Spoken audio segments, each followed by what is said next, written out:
జై శ్రీ గణేష. మనం మహాభారతం చెప్పుకుంటున్నాం. ఎక్కడున్నాం? భీష్మ పర్వం మొదటి ఆశ్వాసంలో ఉన్నాము. సో దాంట్లో భాగంగా మనం భగవద్గీత చెప్పుకుంటున్నాం. మొదటి అధ్యాయం పూర్తి చేసుకున్నాం. ఈ రోజు రెండో అధ్యాయంలోకి వెళ్దాము. రెండో అధ్యాయానికి సంబంధించి మొత్తం 72 శ్లోకాలు ఉన్నాయి. సో నేను భగవద్గీత కూడా సింపుల్గా మనం రెగ్యులర్గా మాట్లాడుకునేటువంటి భాషలో చెప్పేటువంటి ప్రయత్నం అయితే చేస్తున్నాను. మొదటి అధ్యాయంలో ఏముంటుంది? అర్జునుడు తన వాళ్ళందరినీ చూసి నా వాళ్ళని నేను చంపుకోవడం ఏంటి, దానికన్నా నేను చావడమే మంచిదని చెప్పేసి ఏడుస్తూ కూర్చున్నాడు. సో ఇప్పుడు రెండో అధ్యాయంలో ఇది గీతాసారం, శ్రీకృష్ణుడు ఏం చెప్తాడు అనేది రెండో అధ్యాయంలో ఉంటుంది. సో సంజయుడు ఇలా చెప్తుంటాడు. అలా జాలిగా కన్నీళ్లు పెట్టుకుంటూ దుఃఖంతో కూర్చున్నటువంటి అర్జునుడిని శ్రీకృష్ణుడు ఇలా అన్నాడు. అర్జున, ఇలాంటి విషమ పరిస్థితిలో నీకు ఇలాంటి మోహం ఉంది. ఇది పామరులు చేయాల్సినటువంటి పని, పండితులు చేయాల్సింది కాదు.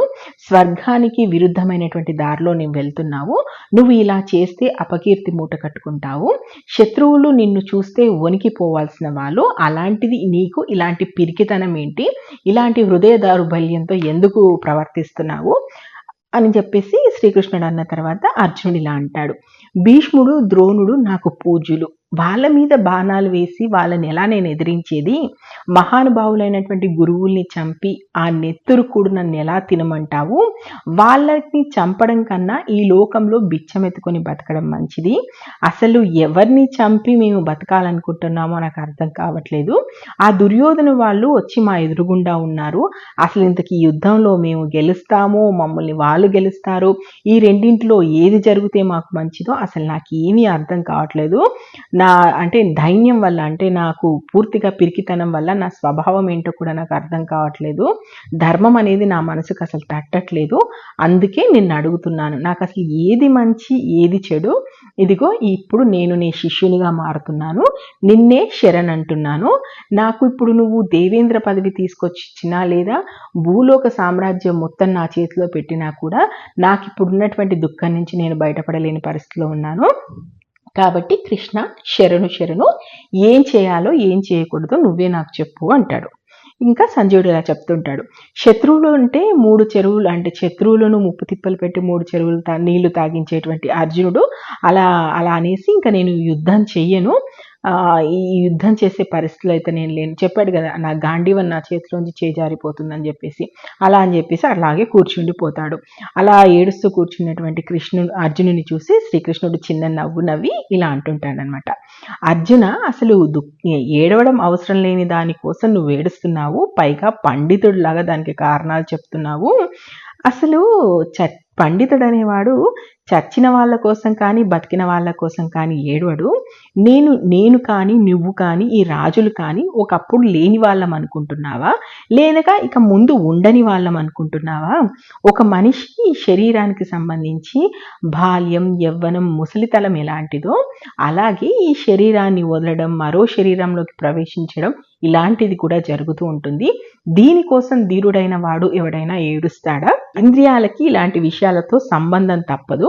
ఇప్పుడు చలి, వేడి, సుఖము, దుఃఖము ఇలాంటివి వస్తూ పోతూ ఉంటాయి. ఇవేవి శాశ్వతమైనవి కావు.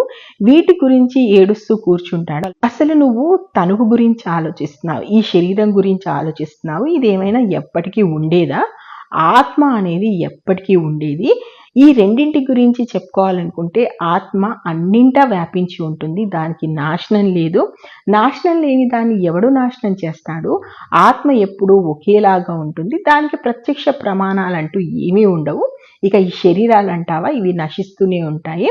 ఇప్పుడు ఉన్న వాళ్ళం మనం ఇదే శరీరంతో ఇలాగే ఉంటామా? ఉండం కదా. నువ్వు చంపనంత మాత్రాన ఈ రాజుల శరీరాలు నశించకుండా ఉంటాయా? లేదు కదా. ఇక ఆత్మ గురించి మనం మాట్లాడుకుంటే ఆత్మకు సంబంధించి ఆత్మను చంపుతుంది అనుకోవడం కానీ, ఏదైనా ఆత్మ లేదా నా ఆత్మ చంపబడుతుంది అనుకోవడం కానీ, అంతకంటే అలా అనుకోవడం కన్నా అవివేకం లేదు. ఎలాగో ఎవరి చేత చావదు, దానికి చావు లేదు, పుట్టుక లేదు, ఆది లేదు, అంతం లేదు. ఒకప్పుడు ఉండడం జరగదు, ఇప్పుడు పోవడం జరగదు. అది నిత్యమైంది, శాశ్వతమైంది, పురాతనమైంది. శరీరాన్ని చంపినా కూడా అది చావదు. ఇలా ఈ ఆత్మ శాశ్వతమైంది, నాశనం లేనిది, చావు పుట్టుకలు లేనిది. ఇదంతా తెలిసిన తర్వాత ఎవరు చంపుతారు, ఎవరు చేస్తారు, అసలు దాని గురించి నువ్వు ఎందుకు ఆలోచిస్తున్నావు? ఇక శరీరం అనేది మనిషి చిరిగిన బట్టలు వదిలిపెట్టి కొత్త బట్టలు కట్టుకున్నట్టుగా, అంటే రోజు ఎలాగైతే బట్టలు మార్చుకుంటాడో అలాగే జీర్ణించిన శరీరాలు విడిచిపెట్టి జీవాత్మ కొత్త శరీరాలను దాల్చుతుంది. ఆత్మను ఆయుధాలు నరకలేవు, అగ్ని కాల్చలేదు, నీళ్లు తడపలేవు, గాలి గాలి కూడా దాన్ని తాకలేదు. ఇది ముక్కలు కాదు, కాలదు, తడవదు, ఎండదు, ఇది నిత్యమైంది, అంతటా వ్యాపించి ఉంది, స్థిరమైన చలనం కలిగింది. అలాంటిది మన కళ్ళకు కనిపించదు. దాని గురించి నువ్వు ఎందుకు బాధపడుతున్నావు అంటే మనసుతో తెలుసుకోవడానికి కూడా ఆత్మ అనేది సాధ్యపడదు. కాబట్టి ఇప్పుడు కృష్ణుడు చెప్పింది ఏంటి, ఈ భౌతిక శరీరం అనేదాన్ని ఇప్పుడు నువ్వు చంపుతాను అనుకుంటున్నావు. సరే, ఇప్పుడు నువ్వు చంపవు, ఆ శరీరాలు అలాగే ఉండిపోతాయా? ఉండవు కదా, అవి నశించాల్సింది.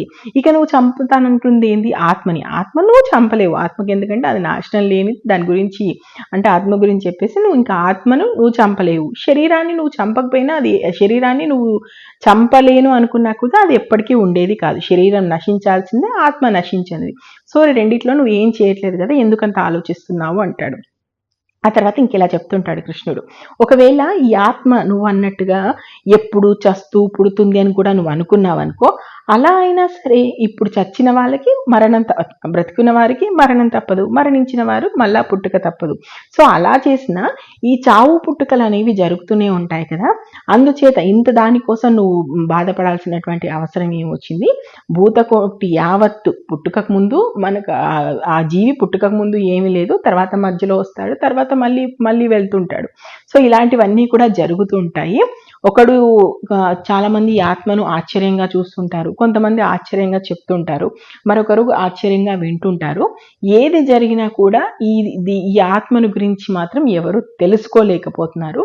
సో అనవసరంగా ఈ భౌతిక దేహాన్ని గురించి కానీ ఆత్మని గురించి కానీ నువ్వు సంకోచించకు, అనవసరమైనటువంటి ఆలోచనలు చేయకు. ఇక నీకు సంబంధించి మాట్లాడితే ఇప్పుడు నీ శరీరానికి, అంటే నీ ఆత్మ ఏ శరీరంలో ఉందో ఆ శరీరానికి సంబంధించి నీ స్వధర్మం ఏంటో అది చేయి. నీ స్వధర్మం ఏంటి? నువ్వు క్షత్రియుడి. ధర్మయుద్ధం అనేది క్షత్రియుడికి అత్యంత శ్రేష్టమైంది. సో స్వర్గద్వారాలు తెరుచుకునేటువంటి యుద్ధం ఇది. అంటే ఈ పుట్టినవాడు ధర్మయుద్ధం చేయాల్సిందే. ఒకవేళ అది కాదని నువ్వు నీ స్వధర్మాన్ని పక్కన పెడితే నీ కీర్తి నువ్వే మట్టిపాలు చేసుకుంటావు, పాపం చేసిన వాడు అవుతావు. లోకంలో శాశ్వతంగా నీ అపకీర్తి అనేది ఉండిపోతుంది. గౌరవంగా బతికిన వాడికి మరణం కంటే అపకీర్తి భరించరానిదిగా ఉంటుంది. ఇంతవరకు నిన్ను ఒక మేరు పర్వతంలా చూసిన వాళ్ళందరూ నిన్ను గడ్డిపోచలా జమకడతారు. యుద్ధం నుంచి పలాయనం చిత్తగించిన వాడివని నిన్ను భరిస్తారు. నీ శత్రువులు నీ సామర్థ్యాన్ని నిందిస్తారు, అనరాని మాటలు అంటారు. ఇంతకు మించిన దుఃఖం మరొకటి ఏ ఉంటుంది? యుద్ధంలో మరణించావే అనుకో స్వర్గానికి వెళ్తావు, లేదా గెలిచావనుకో రాజ్యాన్ని అనుభవిస్తావు. అందుచేత అనవసరమైనటువంటి ఆలోచనలు చెయ్యకు అర్జున. యుద్ధానికి సిద్ధపడు. సుఖం, దుఃఖం, లాభం, నష్టం, జయం, వీటి దేని గురించి నువ్వు ఆలోచించకు. నీ ధర్మం యుద్ధం చేయడం కాబట్టి యుద్ధానికి సిద్ధపడు, సమబుద్ధితో యుద్ధం చెయ్యి అంటాడు. అనేసి మళ్ళీ కృష్ణుడు ఇలా చెప్తాడు, నీకు నేను ఇప్పటి వరకు సాంఖ్యజ్ఞానం గురించి చెప్పాను, ఇప్పుడు నేను కర్మయోగం విషయం గురించి చెప్తాను. ఒక్కసారి కర్మయోగం గురించి తెలుసుకుంటే కర్మబంధాలన్నీ కూడా తెగిపోతాయి. నువ్వు ఏం చేయాలో ఏం చేయకూడదు అనేది నీకు అర్థమైపోతుంది. సో అదేంటంటే వేదాల్లో కర్మకాండకు సంబంధించి మాటల మీద వ్యామోహం పెట్టుకొని ఇంతకంటే మరేమీ లేదని వాదించే మూఢులు అనేక మంది కర్మఫలం అనగానే పుట్టిన తర్వాత అందువల్ల మంచి కర్మలు చేయడం, దానివల్ల ఐశ్వర్యం అనుభవించడము, భోగం అనుభవించడము, ఆ తర్వాత స్వర్గమే వాళ్ళ పరమావధి ఏంటంటే స్వర్గం వరకే ఆలోచిస్తారు. కానీ కాదు, వాటన్నిటికంటే అతీతమైంది ఒకటి ఉంది. భోగాలు, ఐశ్వర్యం వీటి కాదు, వీటికంటే అతీతమైంది మోక్షం అనేది ఒకటి ఉంటుంది. ఇప్పుడు సత్యం, రజస్సు, తపస్సు, ఈ 3 గుణాల గురించే మనకు వేదాలు చెప్తాయి. కానీ ఈ 3 గుణాలు లేని వాడికి, ఏ ద్వంద్వాలు లేనివాడు ఎవరైతే ఉన్నాడో వాడు మాత్రమే మోక్షానికి అర్హుడవుతాడు. లేని దానికోసం దేవులాడటం, ఉన్నదానికోసం ప్రాకులాడటం మానుకుని, అనవసరంగా ఆలోచించడం మానుకుని ఆత్మవంతుడు కావాల్సినటువంటి అవసరం వచ్చింది నీకు. ఎక్కడ పడితే అక్కడ బాగా నీళ్లున్నప్పుడు ఒక నూతి వల్ల ఎంత ప్రయోజనం ఉంటుందో అదే విధంగా బ్రహ్మజ్ఞానం తెలుసుకున్న వాడికి వేదాల వల్ల అంతే ప్రయోజనం. అంటే నీళ్ళు ఎక్కడ పడితే అక్కడ ఉన్నప్పుడు ఒక నీతి వల్ల ప్రత్యేకమైనటువంటి ఒక నుయ్యి వల్ల ప్రత్యేకమైన ప్రయోజనం అయితే ఏముండదు కదా. అలాగే ఆత్మజ్ఞానం తెలుసుకున్న వాడికి ఈ వేదాల వల్ల కలిగేటువంటి ప్రయోజనం కూడా అంతే. కర్మలు చేయడంలో మాత్రమే నీకు అధికారం ఉంది, అనవసరంగా వాటి ఫలం మీద కూడా నీకు అధికారం ఉందని భావించకు. ఫలాపేక్ష పెట్టుకొని కర్మ ఎప్పుడు చేయొద్దు. అలా అని నేను కర్మలు మానేయాలని చెప్పట్లేదు. కేవలం ఫలాపేక్ష పెట్టుకోకుండా, అంటే ఓటమి గెలుపు ఈ రెండు కూడా సమంగా తీసుకుని ఒకవేళ నువ్వు నీ కర్మను చేయగలిగితే ఆ కర్మకు సంబంధించినటువంటి దాంట్లో నీకు ఎలాంటి పాపము అంటుకోదు. సో ఫలాపేక్ష కలవాడు ఎప్పుడు కూడా అధముడే అవుతాడు. సమబుద్ధి కలవాడు పాపపుణ్యాలు రెండు ఈ లోకంలోనే వదిలిపెడతాడు. కనుక యోగం కోసం అంటే సమత్వ బుద్ధి, ఈ అంటే ఆరాటం గురించి, అది కర్మ చేయడం ద్వారా ఏదో వస్తుంది ఏదో పోతుందని కాకుండా ఈ సమబుద్ధి తెచ్చుకొని నువ్వు ముందుకెళ్లాల్సినటువంటి అవసరం అయితే ఉంది. ఎప్పుడైతే నువ్వు ఇలా ఫలాపేక్ష లేకుండా కర్మ అనేది చేస్తావో అప్పుడు ఈ జన్మ బంధనాల నుంచి విడిపోయి తాపం లేని స్థితికి అనే దానికి నువ్వు చేరుకుంటావు. కృష్ణుడు ఇలా అంటాడు, ఎప్పుడైతే నీ బుద్ధి మోహ కల్మషం నుంచి దాటి బయటపడుతుందో అప్పుడు నువ్వు ఇంతవరకు విన్న దాని మీద, ఇక వినబోయే దాని మీద కూడా నీకు అసహ్యం కలుగుతుంది. వేదాలు అవి విని కలతపడ్డ నీ బుద్ధి చెలించకుండా సమాధిలో ఎప్పుడు స్థిరంగా ఉంటుందో అప్పుడే నీకు యోగం ప్రాప్తిస్తుంది అంటాడు. నిజనుడు ఇలా అడుగుతాడు, సమాధిలో ఉండే స్థితిప్రజ్ఞుడు అంటే స్థిరబుద్ధి కలవాడి లక్షణం ఎలా ఉంటుంది, అతను ఎలా మాట్లాడతాడు, ఎలా ఉంటాడు, అసలు ఆ స్థితప్రజ్ఞుడు అనేవాడు ఎలా నడుచుకుంటాడు అని. అప్పుడు కృష్ణుడు ఇలా చెప్తాడు, మనస్సులో కోరికలన్నీ మానుకొని తనలో తాను సంతుష్టుడై ఉండాలి. ఎప్పుడు తనలో తాను సంతుష్టంగా, ఎప్పుడు సంతోషంగా ఉండేవాడు స్థితప్రజ్ఞుడు అనుకుంటాడు. దుఃఖాలు వచ్చినప్పుడు కించపడనివాడు, అలాగే సుఖాలు వచ్చినప్పుడు ఉప్పొంగపోనివాడు, అనురాగం క్రోధం భయం ఇవి ఏవి లేనివాడు, మునిలాగా ఉదాసీనంగా ఉండేవాడు స్థితప్రజ్ఞుడు అనిపించుకుంటాడు. దేని మీద మమకారం లేనివాడు, మంచికి సంతోషం కానీ చెడుకు ద్వేషం కానీ లేనివాడు స్థితప్రజ్ఞుడు. ఏ విధంగా అయితే తాబేలు తన అవయవాలన్నీ లోపలికి ముడుచుకుంటుందో విషయాలన్నింటి నుంచి ఇంద్రియాలను మళ్లించిన వాడు స్థితప్రజ్ఞుడు అవుతాడు. అదేవిధంగా వివేకం కలిగిన పురుషుడు ఎంత ప్రయత్నిస్తూ ఉన్నా, అంటే మనం ఒక జీవి ఎంత ప్రయత్నిస్తూ ఉన్నా కూడా ఈ ఇంద్రియాలు ఎలా ఉంటాయంటే అవి ఎప్పుడూ మన మనసు తప్పుదోవలు పట్టించేటువంటి విషయాల వైపే మన మనస్సును మళ్లిస్తూ ఉంటాయి. కానీ వాటి మీదకి మనస్సు వెళ్లకుండా ఎప్పుడూ మనస్సు నా మీద కేంద్రీకరించి ఉన్నవాడు ఎవరైతే ఉంటాడో వాడు స్థితప్రజ్ఞుడు అవుతాడు. సో విషయాలు భావిస్తూ ఉండి పురుషుడికి ఆ విషయాల మీద ఆసక్తి అవుతూ ఉంటుంది. అలా కాకుండా విషయాల గురించి ఆలోచిస్తూ ఉంటే దాని మీద ఆసక్తి పెరుగుతూ ఉంటుంది. విషయాల మీద ఒకసారి ఆసక్తి పెరిగింది అనుకోండి, కోరికతో క్రోధం వస్తుంది, క్రోధం నుండి అవివేకం వస్తుంది, అవివేకం నుంచి మతిమరుపు వస్తుంది, మతిమరుపు నుంచి బుద్ధి నశిస్తుంది, బుద్ధి నశించడం ద్వారా సర్వనాశనం జరుగుతుంది.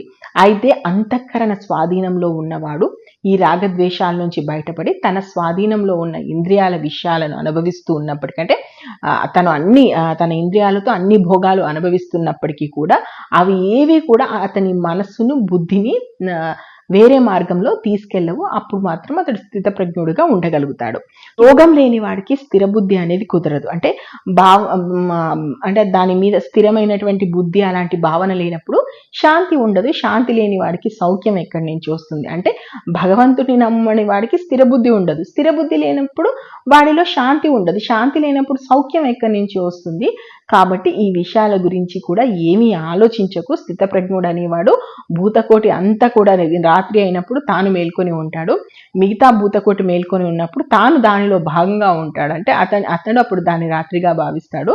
కాబట్టి 4 దిక్కుల నుంచి నీళ్లు వచ్చి ఎన్ని పడుతూ ఉన్నా నిండు సముద్రం ఎలా నిలకడగా ఉంటుందో అలాగే విషయవాసనలన్నీ తనలోకి ప్రవేశిస్తూ ఉన్నా శాంతంగానే ఉంటాడు స్థితప్రజ్ఞుడు. ఈ మొత్తానికి విషయాలకు సంబంధించి ఎవరైతే స్థిరంగా ఉంటాడో అతని మనసు శాంతిగా ఉంటుంది. కోరికలన్నీ మానుకొని నిస్పృహగా ఉండేవాడు, అహంకారం మమకారం లేకుండా నడుచుకునేవాడు శాంతి పొందగలుగుతాడు. కాబట్టి అర్జున, ఇదే బ్రహ్మి స్థితి. ఈ స్థితి లభించాక ఎవ్వడికి మోహం చెందదు. ఈ బ్రహ్మి స్థితిని ఒక మనిషి తన చనిపోయే చివరి క్షణాల్లో పొందగలిగినా కూడా అతనికి మోక్షం లభిస్తుంది అంటాడు. సో దీనితో మనకు 2వ అధ్యాయం పూర్తవుతుంది. ఇది నేను సింపుల్గా నాకు అర్థమైన ప్రకారం చెప్పడానికి ప్రయత్నిస్తాను. శ్రీకృష్ణుడు ఏం చెప్తాడంటే దేహం గురించి చెప్తాడు, అదేవిధంగా ఆత్మ గురించి చెప్తాడు. అంటే దేహం అనేది ఇప్పుడు నువ్వు నీ దేహం అనేది అది ఎలా అయినా నాశనం అవుతుంది. ఇప్పుడు నువ్వు ఈ రాజులందరినీ చంపినా చంపకపోయినా వాళ్ళు ఎప్పటికీ ఉంటారు, ఆ దేహాలు ఎప్పటికైనా నాశనం కావాల్సిందే. ఇక ఆత్మ గురించి మాట్లాడితే అది నాశనం లేనిది, అది కాలదు, తడవదు. అంటే మనకు అంటే చెప్పారు కదా, అగ్నిలో కాలదు, అదేవిధంగా గాలిలో కలవదు, ఏ రకంగానూ ఆత్మ నాశనం లేనిది. కాబట్టి ఆత్మను నువ్వు నాశనం చేయలేవు, నాశనమయ్యే భౌతిక దేహాన్ని నువ్వు ఆపలేవు. అలాంటప్పుడు దాని గురించి ఎందుకు ఆలోచిస్తున్నావు? ఇప్పుడు నీ దేహం క్షత్రియ దేహానికి ధర్మయుద్ధం చేయడం, ధర్మయుద్ధంలో గెలిచావా రాజ్యాన్ని అనుభవించు, చనిపోయావా స్వర్గాన్ని అనుభవించు. అంతేకాని అనవసర విషయాల గురించి నువ్వు ఎందుకు ఆలోచిస్తున్నావు? ఇప్పుడు వీళ్ళందరూ ఒకప్పుడు లేని వాళ్ళు అనుకుంటున్నావా, ఇక ముందు ఉండని వాళ్ళు అనుకుంటున్నావా? ఎలా అయితే మనము బాల్యం, యవ్వనం, వృద్ధాప్యం అలా వస్తుందో అదేవిధంగా శరీరం పోవడం, మళ్ళీ ఇంకో శరీరంతో రావడం, శరీరం పోవడం, ఇలాంటివన్నీ జరుగుతూనే ఉంటాయి. సో పుట్టుక, మరణం, వీటన్నిటి గురించి ఆలోచించాల్సినటువంటి అవసరం లేదు. అలా కాదని చెప్పేసి ఇప్పుడు నువ్వు ఈ యుద్ధం నుంచి వెళ్ళిపోతే నీకు అపకీర్తి అనేది వచ్చేస్తుంది. లోకం నిన్ను, అర్జునుడిని ఒక రకంగా పలాయనం చిత్తగించిన వాడిగా చూస్తుంది. అలాంటి అపకీర్తితో నువ్వు బ్రతకడం కంటే కూడా నీ ధర్మాన్ని నువ్వు నిర్వర్తించి ఆ తర్వాత ఏం జరిగితే జరగని, ఏం జరుగుతుంది, గెలుస్తామా ఓటమి, అదంతా కూడా నువ్వు ఆలోచించేవి స్థితప్రజ్ఞుడివై ఉండు. అలా ఉండడం ద్వారా ఏంటి అంటే నువ్వు ఇంకా నీ ధర్మం నువ్వు చెయ్యి. ఆ తర్వాత అది ఏం జరుగుతుంది, ఏమవుతుంది, గెలుస్తామా ఓడుతామా, వీళ్ళు చేస్తారా వాళ్ళు చేస్తారా, అదంతా కూడా నీకు అనవసరం. ఒక క్షత్రియుడికి యుద్ధం చేయడం ధర్మం. ఇంకా నువ్వు యుద్ధం చేయి. అనవసరంగా ఏవేవో మాటలు మాట్లాడుతూ నువ్వు పండితుడిలాగా మాట్లాడుతున్నావు అనుకుంటున్నావు అని చెప్పేసి సంఖ్యాశాస్త్రం గురించి చెప్తాడు, కర్మయోగం గురించి చెప్తాడు. సో ఈ 2వ అధ్యాయంలో ఇదే ఉంటుంది. ఐ హోప్ నాకు అర్థమైనట్టుగా చెప్పగలిగాను అనుకుంటాను. సో మనము నెక్స్ట్ ఎపిసోడ్లో 3వ అధ్యాయంలో ఏముంది ఏంటనేది చెప్పుకుందాము. సో ఈ భగవద్గీత చెప్పడానికే చాలా రోజులు పట్టేలా ఉంది. ఇది అయిపోయాక మళ్ళీ మనం యాజ్ ఇట్ ఈస్గా మహాభారతము 2వ అంటే భీష్మ పర్వంలో ఉన్నాం కాబట్టి మ్యాక్సిమం భగవద్గీత అయిపోయేసరికి మనం 2వ ఆశ్వాసంలోకి చేరుకుంటాం. సో నేను మహాభారతం అయితే ఉన్నట్టుగా చెప్తున్నాను. మీకు నచ్చితే ఆశీర్వదించండి. మహాభారతంలో ఇప్పటి వరకు ఏం జరిగిందో తెలుసుకోవాలనుకుంటే మన ఛానల్కి వెళ్ళండి, మహాభారతం ప్లేలిస్ట్ ఉంది, చూడండి. Thank you. జై హింద్.